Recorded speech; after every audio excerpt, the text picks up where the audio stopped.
প্রচণ্ড তাবদাহে নগরবাসী অতিষ্ঠ।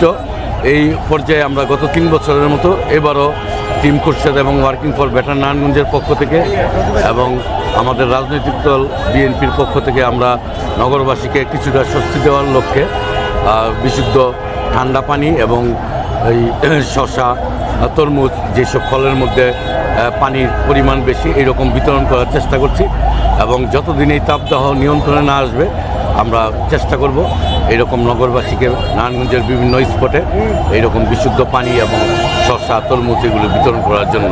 আমাদের প্রত্যাশা যেন নগরবাসী একটু হলেও স্বস্তি পায় আমাদের এই ক্ষুদ্র কাজের মাধ্যমে।